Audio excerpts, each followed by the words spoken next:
Hello and welcome. Today, we're diving deep into a really foundational theological idea, the divine decree. You can kind of think of it as the ultimate master blueprint for, well, for everything. We're going to unpack it together, and for our bilingual audience, we'll be highlighting key terms in both English and Mandarin Chinese. So here's our roadmap for today. First, we'll look at the big picture with the eternal blueprint. Then we'll zoom in on the anatomy of the decree. After that, we'll see how it all plays out with two vessels, one purpose, and we'll wrap everything up with a quick review. All right, let's get into the core idea. The source material presents history not as a chain of random accidents, but as one single, incredibly detailed architectural plan. And at the very heart of this concept is one powerful statement. And here it is. Now, I know, this single sentence from the Westminster Shorter Catechism looks pretty dense, right? But trust me, every single phrase in there is packed with meaning. So let's break it down piece by piece. So how do we tackle a statement like that? Well, we dissect it. We're going to go through each key phrase to really understand its weight and what it's trying to say. This is where we get into the real nuts and bolts of this divine blueprint. First up, eternal purpose, or in Mandarin, 永恒的旨意. That word eternal is absolutely crucial here.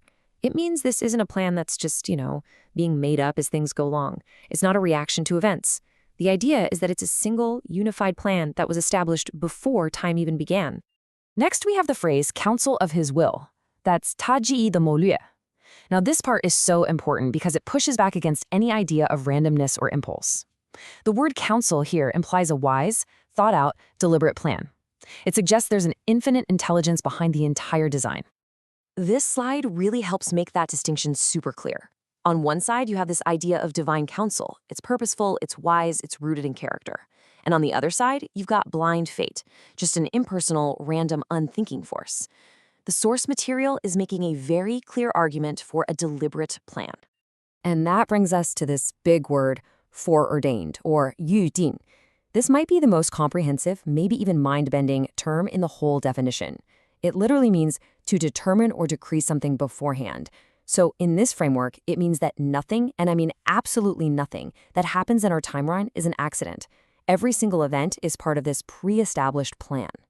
Okay, so if everything is part of this one single, wise, eternal plan, it leads to a massive question, doesn't it? Why? What's the point?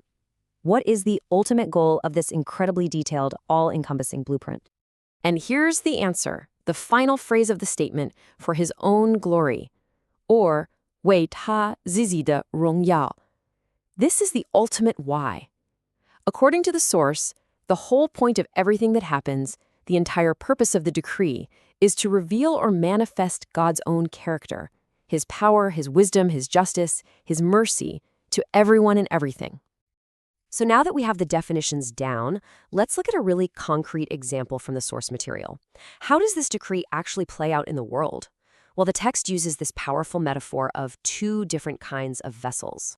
The idea here is that a character with so many different facets is just too vast to be shown in only one way. So the thinking goes, this eternal decree uses two very different avenues, these so-called vessels, to put different aspects of that divine nature on display. First, you have what are called the vessels of wrath, or 愤怒的器皿. The source explains that their purpose is to make very specific divine attributes visible to creation, namely perfect justice and overwhelming power.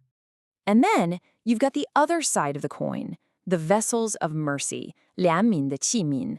Their purpose is to showcase a completely different set of attributes, what the text calls the riches of his glory, things like incredible grace and deep, profound compassion.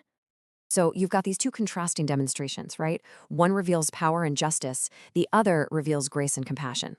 But here's what's absolutely key to understand in this framework. They are not seen as contradictory. Instead, they are viewed as two different methods for achieving the exact same single goal, to manifest the complete fullness of God's character. All right, we have covered a ton of ground here. It's a lot to think about for sure. So let's take a second to just bring it all together and do a quick review of the key building blocks we've talked about. So here are our core terms. One last time, we have eternal purpose, 他永恒的旨意, that single plan existing outside of time. Then counsel of his will, 他旨意的谋略, the plan is rooted in perfect wisdom. Then foreordained, 预定, meaning every single event is included, nothing is random. And finally, the ultimate goal, for his own glory, 为了他自己的荣耀. Okay, time for a quick comprehension check. Based on what we've gone over, how exactly does that phrase, counsel of his will, distinguish this divine decree from just, blind fate?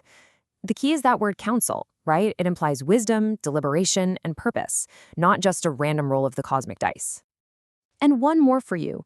According to this teaching, what is that single ultimate purpose behind everything that is foreordained? Yep, it all points back to that final phrase, for his own glory, to make his complete character known. So let's end with this final thought to chew on.